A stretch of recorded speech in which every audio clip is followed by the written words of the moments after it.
दोस्तों, एक बार फिर से आप सभी का स्वागत है एग्ज़ाम रिजल्ट पर। दोस्तों, आज की वीडियो में पढ़ेंगे भारतीय राष्ट्रीय कांग्रेस के बारे में। और यह चैप्टर आपके लिए परीक्षा के लिए बहुत ही इम्पोर्टेंट है, क्योंकि यहाँ से परीक्षा में प्रश्न पूछे जाते हैं। तो वीडियो को शुरू से अंत तक ज़रूर देखिएगा, क्योंकि यह चैप्टर आपके लिए बहुत ही आज महत्वपूर्ण होने वाली है। तो चैनल पर नया है तो चैनल को ज़रूर सब्सक्राइब कर लीजिएगा, ताकि इससे संबंधित जो भी वीडियो आएगी इसकी सीधे जानकारी सबसे पहले आपको पहुंच जाएगी। तो चैनल को ज़रूर सब्सक्राइब कर लीजिएगा। वीडियो अच्छी लगी तो वीडियो को अधिक से अधिक शेयर कीजिएगा। तो चलिए शुरुआत करते हैं भारतीय राष्ट्रीय कांग्रेस की महत्वपूर्ण टॉपिक से। वर्ष 1885 में भारतीय राष्ट्रीय कांग्रेस की स्थापना किसके द्वारा की गई थी? तो ए.ओ. ह्यूम के द्वारा भारतीय राष्ट्रीय कांग्रेस की स्थापना किया गया था वर्ष 1885 में। अगला टॉपिक है कि भारतीय राष्ट्रीय कांग्रेस का प्रथम अधिवेशन कब आयोजित किया गया था? तो भारतीय राष्ट्रीय कांग्रेस का प्रथम अधिवेशन जो है 28 दिसंबर 1885 को आयोजित किया गया था। इस बात को आप याद रखिएगा। अगले टॉपिक की तरफ चलते हैं। बहुत ही महत्वपूर्ण टॉपिक है। भारतीय राष्ट्रीय कांग्रेस का प्रथम अध्यक्ष कौन थे? तो भारतीय राष्ट्रीय कांग्रेस का प्रथम अध्यक्ष ये था आपका वोमेश चंद्र बनर्जी। इसका राइट आंसर होगा। भारतीय राष्ट्रीय कांग्रेस का प्रथम अध्यक्ष जो थे ये था आपका वोमेश चंद्र बनर्जी। अगला महत्वपूर्ण टॉपिक एक बॉक्स में दिया हुआ है, जो कि बहुत ही महत्वपूर्ण है आपके लिए।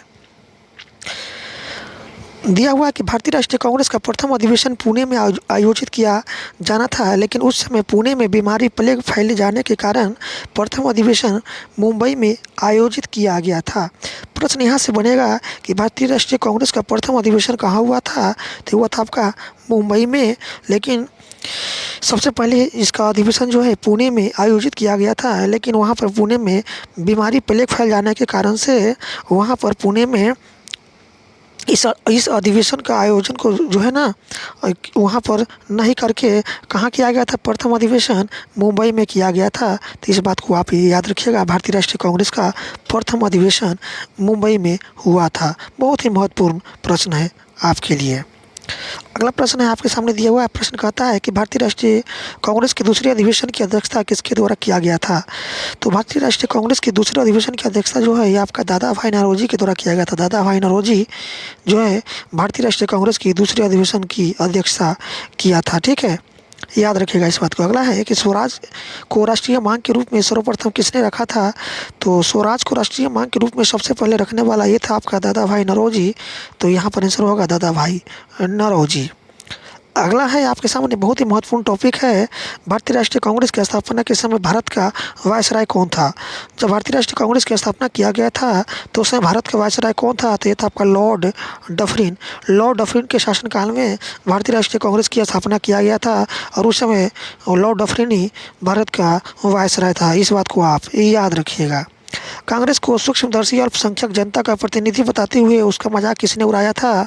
तो लॉर्ड डफरिन ने ही मजाक उड़ाया था कांग्रेस को सूक्ष्मदर्शी अल्पसंख्यक जनता का प्रतिनिधि बताते हुए। ठीक है, लॉर्ड डफरिन ने ही मजाक उड़ाया था। और लॉर्ड डफरिन कौन था? भारत का वायसराय था। ठीक है, याद रखिएगा। अगला है आपके सामने बहुत ही महत्वपूर्ण टॉपिक दिया हुआ है। टॉपिक है कि प्रारंभ में भारतीय राष्ट्रीय कांग्रेस का नाम भारतीय राष्ट्रीय संघ रखा गया था। बाद में दादा भाई नौरोजी के सुझाव पर इसका नाम परिवर्तित कर भारतीय राष्ट्रीय कांग्रेस कर दिया गया था। ठीक है, इस बात को आप याद रखिएगा। प्रारंभ में शुरुआत में भारतीय राष्ट्रीय कांग्रेस का नाम भारतीय राष्ट्रीय संघ था। ठीक है, भारतीय राष्ट्रीय संघ था शुरुआती में राष्ट्रीय कांग्रेस का नाम, लेकिन दादा भाई नौरोजी के सुझाव पर इसका नाम बदल करके भारतीय राष्ट्रीय कांग्रेस कर दिया गया था। इस बात को याद रखिएगा। अगला टॉपिक है बहुत ही शानदार टॉपिक है। भारतीय राष्ट्रीय कांग्रेस पर प्रार्थना याचना तथा विरोध की राजनीति करने का आरोप किसने लगाया था? लगाया था बाल गंगाधर तिलक ने। भारतीय राष्ट्रीय कांग्रेस पर प्रार्थना याचना तथा विरोध की राजनीति करने का आरोप किसने लगाया था? तो ये लगाने वाला था बाल गंगाधर तिलक। अगला है बहुत ही महत्वपूर्ण टॉपिक आपके सामने दिया हुआ है कि लाल बाल पाल त्रिगुट का कौन सा नेता भारतीय राष्ट्रीय कांग्रेस का अध्यक्ष बना? तो ये था आपका लाला लाजपत राय। ठीक है, लाला लाजपत राय जो है ना, जिसको कहते हैं लाल बाल और पाल त्रिगुट का ये नेता थे, और ये भारतीय राष्ट्रीय कांग्रेस का अध्यक्ष बना था।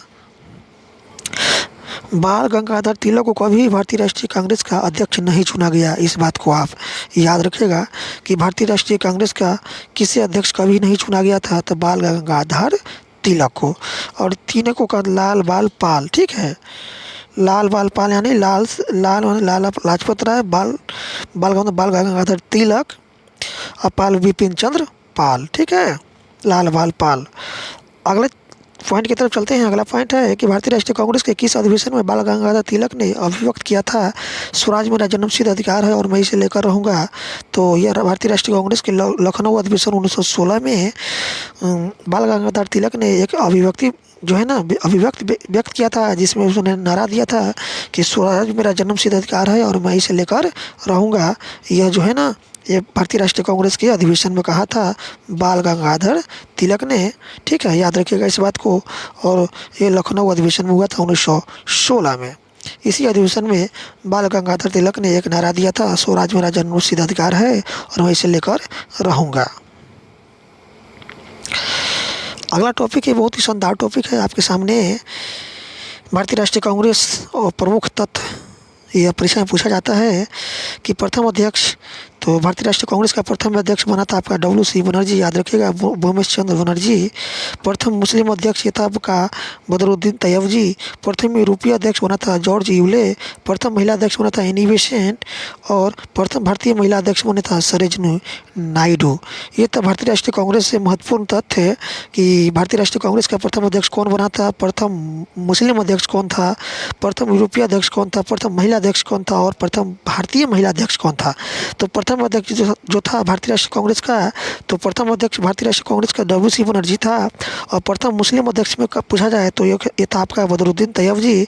और प्रथम यूरोपीय अध्यक्ष था ये आपका जॉर्ज यूले। और प्रथम महिला अध्यक्ष थी तो आपका एनी बेसेंट। और प्रथम भारतीय महिला अध्यक्ष थी तो सरोजिनी नायडू।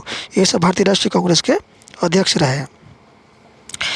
अगला है बहुत ही शानदार टॉपिक आपके सामने दिया हुआ। टॉपिक कहता है कि कांग्रेस आंदोलन न तो लोगों द्वारा प्रेरित था, न ही यह उनके द्वारा सोचो या योजनाबद्ध किया गया था। यह किसने कहा था? तो यह था आपका कहने वाला सर सैयद अहमद खां। सर सैयद अहमद खां ने कहा था कि कांग्रेस आंदोलन न तो लोगों द्वारा प्रेरित था, न ही यह उनके द्वारा सोचा या योजनाबद्ध किया गया था। यह वक्तव्य किसका था? सर सैयद अहमद खां का। अगला है किसने कहा था कि कांग्रेस पतन के लिए लड़खड़ा रही है। मेरी सबसे बड़ी अभिलाषा जब तक मैं भारत में हूँ कांग्रेस की शांतिपूर्ण समाप्ति में सहयोग करना है। तो यह कहना है आपका लॉर्ड कर्जन का। लॉर्ड कर्जन ने कहा था कि कांग्रेस पतन के लिए लड़खड़ा रही है, मेरी सबसे बड़ी अभिलाषा है जब तक मैं भारत में हूँ कांग्रेस की शांतिपूर्ण समाप्ति में सहयोग करूँगा। यह कथन किसका था? लॉर्ड कर्जन का था, याद रखिएगा। अगला है आपके सामने दिया हुआ कि सुरेंद्रनाथ बनर्जी भारतीय राष्ट्रीय कांग्रेस के स्थापना अधिवेशन में उपस्थित नहीं थे। जिस समय भारतीय राष्ट्रीय कांग्रेस की स्थापना हो रही थी तो उस समय स्थापना अधिवेशन में सुरेंद्रनाथ बनर्जी नहीं थे। अगले प्रश्न की तरफ चलते हैं। अगला टॉपिक है आपके सामने बहुत ही शानदार टॉपिक। भारतीय राष्ट्रीय कांग्रेस के वर्ष 1924 के अधिवेशन में महात्मा गांधी द्वारा मात्र एक बार अध्यक्षता की गई थी। और यह अधिवेशन कहाँ हुआ था? तो यह अधिवेशन जो है ना बेलगांव, जो कि कहाँ पड़ता है? कर्नाटक में। ठीक है, भारतीय राष्ट्रीय कांग्रेस के वर्ष 1924 के अधिवेशन में महात्मा गांधी जी द्वारा एक बार अध्यक्षता की गई थी। और यह अधिवेशन कहाँ हुआ था? आपका बेलगांव, जो कि कर्नाटक में पड़ता है। अगला वर्ष 1938 के भारतीय राष्ट्रीय कांग्रेस के हरिपुरा अधिवेशन की अध्यक्षता किसने की थी? तो करना था आपका सुभाष चंद्र बोस। अगला है आपके सामने शानदार टॉपिक दिया हुआ है कि वर्ष 1939 के भारतीय राष्ट्रीय कांग्रेस के अधिवेशन के दौरान सुभाष चंद्र बोस द्वारा अध्यक्ष पद से इस्तीफा के बाद किसे अध्यक्ष चुना गया था? तो डॉक्टर राजेंद्र प्रसाद को। ठीक है, वर्ष 1939 के भारतीय राष्ट्रीय कांग्रेस के अधिवेशन के दौरान सुभाष चंद्र बोस द्वारा अध्यक्ष पद से इस्तीफा देने के बाद फिर से भारतीय राष्ट्रीय कांग्रेस के अध्यक्ष पद पर किसे चुना गया था? डॉक्टर राजेंद्र प्रसाद को। कांग्रेस की स्थापना के संदर्भ में सेफ्टी वॉल्व का सिद्धांत किसके द्वारा दिया गया था? तो सेफ्टी वॉल्व का सिद्धांत जो है ना ये आपका लाला लाजपत राय के द्वारा दिया गया था कांग्रेस की स्थापना के संदर्भ में। तो पूछा जाएगा कि कांग्रेस की स्थापना के संदर्भ में सेफ्टी वॉल्व का सिद्धांत किसके द्वारा दिया गया था? तो लाला लाजपत राय के द्वारा। अगला बहुत ही शानदार टॉपिक है, बॉक्स में दिया हुआ शानदार टॉपिक है। महात्मा गांधी ने सुझाव दिया था कि स्वतंत्रता के पश्चात भारतीय राष्ट्रीय कांग्रेस को समाप्त कर दिया जाए। यह सुझाव किसने दिया था?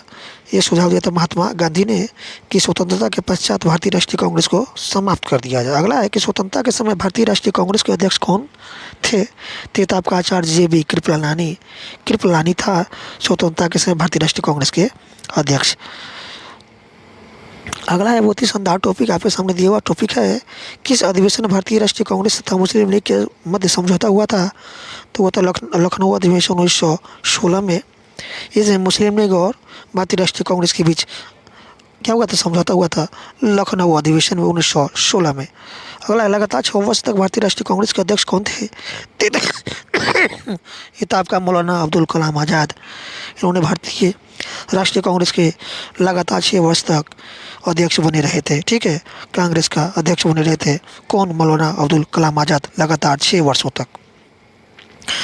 अगला है बहुत ही शानदार टॉपिक आपके सामने दिया हुआ है टॉपिक है, यदि हम मेढक की तरह वर्ष में केवल एक बार टर्राएंगे तो भारतीयों को कोई सफलता नहीं मिलेगी। यह कथन किसका था?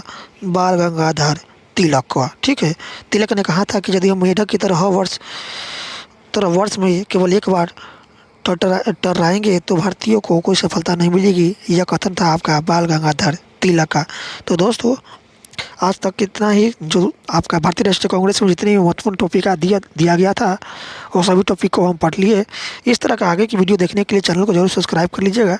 फिर मिलते हैं कुछ महत्वपूर्ण बिंदुओं और टॉपिक के साथ। तब तक अपना ख्याल रखिए। वीडियो देखने के लिए आपका बहुत बहुत धन्यवाद। वीडियो अच्छी लगे तो वीडियो को जरूर शेयर कीजिएगा, चैनल को जरूर सब्सक्राइब कर लीजिएगा। धन्यवाद।